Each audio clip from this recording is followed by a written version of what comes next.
শুভ সকালের অনেক অনেক শুভেচ্ছা ও ভালোবাসা জানিয়ে আরেকটি নতুন ভিডিও শুরু করলাম। প্রথম থেকে শেষ পর্যন্ত দেখো, আশা করি তোমাদের ভালো লাগবে। আর সকালে ঘুম থেকে উঠেই দেখি বর নদী থেকে মাছ ধরে নিয়ে এসেছে এখানে। তো এখানে এগুলো কিন্তু কুসুম মাছ। তো এখানে মাছগুলো নিয়ে এসছে সকালবেলায় দেখলাম উঠে। আর বাইরে প্রচুর পরিমাণে পড়ছে বৃষ্টি। আর এদিকে বৃষ্টি হলেই অনেকেই যায় মাছ ধরতে। তো আমার বড় বৃষ্টি আসলে পরেই মাছ মারতে যায় জাল নিয়ে। আর উঠেই তো প্রথমে চা বানিয়ে দিলাম, দিয়ে আমার মেয়ে খেয়ে চলে গেল প্রাইভেটে। আর আমি এবার কাজকর্মগুলো করব। তো বৃষ্টিতে ভিজে ভিজে থালা বাসনগুলো মাজবো। তো বৃষ্টিতে ভিজে ভিজে থালা বাসনগুলো মেজে নিলাম, নিয়ে ঝাড়ু টাড়ু দিয়ে একবারে ছান করে চলে আসলাম। এবারে আমি বিছানাটা গুছিয়ে নিচ্ছি। তো প্রথমে বাইরের কাজগুলো করে নিলাম, যেহেতু বৃষ্টি পড়ছে তো ভিজে গেছিলাম বাইরের কাজগুলো করতে করতে। আর বৃষ্টি কমার অপেক্ষায় থাকলে তো অনেকটাই লেট হয়ে যাবে। তো ওই জন্য বৃষ্টিতেই ভিজে ভিজে কাজকর্মগুলো করে একবারে স্নান করে নিয়েছি। আর তারপরে এই যে চাদরটা আজকে পাল্টে নিব, কারণ বৃষ্টির জন্য তো জামা কাপড় ধোয়াই হচ্ছে না। সব জামা কাপড় অনেক জমা হয়ে আছে। আর ছোটো বাচ্চা থাকলে তো জানোই, বারবার বিছানাতে হিসু করে। চাদর কত পাল্টে পাল্টে রেখে দেওয়া হচ্ছে। তো রোদ্রু উঠবে তারপরে ধুবো। চাদরগুলো রেখে দিলাম, অন্য দিন ধুয়ে দেবো রোদ্রু উঠলে। তো বিছানাটা গোছানো হয়ে গেছে। এদিকে বালিশগুলো রাখলাম, আর ব্ল্যাঙ্কেট দুটো ভাঁজ করে রাখলাম। আর যে কোল বালিশটা, ওই কভারটা কিন্তু ছিঁড়ে গেছে, তো সেলাই করাও হচ্ছে না। তারপরে এই যে ড্রেসিং টেবিলটা একটু মুছে পরিষ্কার করে নিয়ে, এদিকে কালকের কিছু জামা কাপড় ছিল, তো ওগুলো তো শুকায় নাই। তো রাত্রেবেলা সে ঘরের মধ্যে একটা রশি বেঁধে দেওয়া হয়েছিল, তো কাপড়গুলো ফ্যানের হাওয়াতে কিন্তু শুকিয়ে গেছে। তো এই কাপড়গুলোকে এখন আমি ভাঁজ করে আলমারিতে রেখে দেবো। আর যে ছোট আমাদের একটা ঘর, যেখানে সেখানে কাপড় থাকলে না ঘরটাও দেখতে অনেকটাই খারাপ লাগে। এই চেয়ারে জমা হয়ে থাকে জামা কাপড়। তো সবগুলো ভাঁজ করে যেটা যার জায়গায় রেখে দিলাম, দিয়ে শোকেসের কিছু জিনিস এলোমেলো হয়ে আছে, তো ওগুলোকেও গুছিয়ে নিব। তো এদিকটা ঝাড়াই হচ্ছে না, দেখি একদিন ঝাড়ু রোদ্রু উঠলে পরে এগুলো ঝাড়তে লাগবে, মুছতে লাগবে। ধুলা ধুলা হয়ে গেছে অনেকটাই।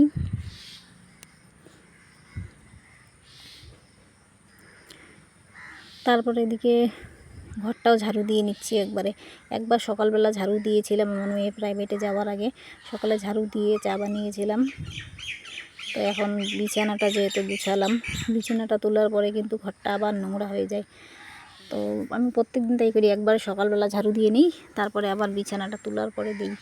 আর আমাকে সারাদিনে কতবার ঝাড়ু দিতে লাগে কি বলবো তোমাদের। ছোট বাচ্চা থাকলে জানোই, বারবার নোংরা করে আর বারবার আমাকে ঝাড়ু দিতে লাগে। তো ঘরটা গুছানো কমপ্লিট, সব কিছু গুছিয়ে ঝাড়ু টাড়ু দিয়ে নিয়েছি। আর এদিকে রান্নাঘরটাও পরিষ্কার করেছি, শুধু চায়ের বাসনটা আছে, ওটা মাজা হয় নাই, তো এটাকে মাজবো। তো এদিকে সে কালকে রাত্রে একটু মাছ নিয়ে এসেছিলো ধরে, ওটা আর বাছা হয় নাই, ফ্রিজে রাখছিলাম। তো ওইটাকে একটু জল দিয়ে রাখলাম, একটু পরে এটাকেও কাটবো।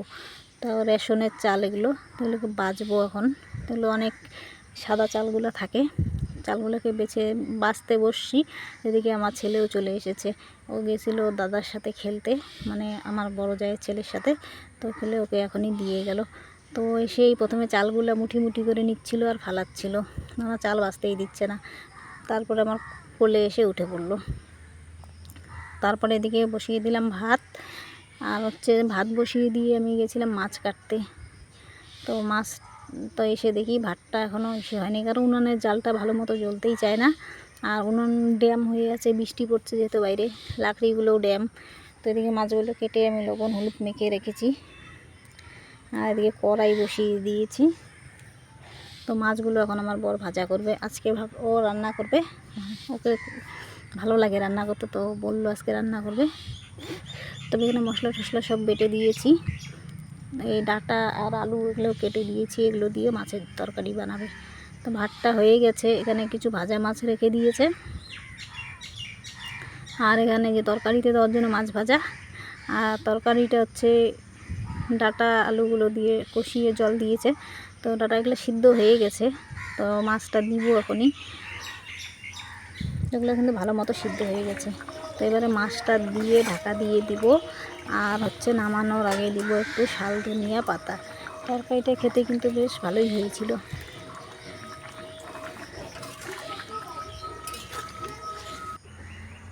তো শুভ দুপুর বন্ধুরা। তো আমাদের খাওয়া দাওয়া শেষ দুপুরের, আর থালা বাসনগুলো মেজে নিলাম, নিয়ে ঘরে রাখলাম। তো এখন হচ্ছে আমি ভিডিওটা এডিট করে আপলোড। তারপরে যে এখন বিকালবেলা একটু ঘরটা পরিষ্কার করে নিলাম, পরিষ্কার করে ঝাড়ু টাড়ু দিয়ে নিয়েছি।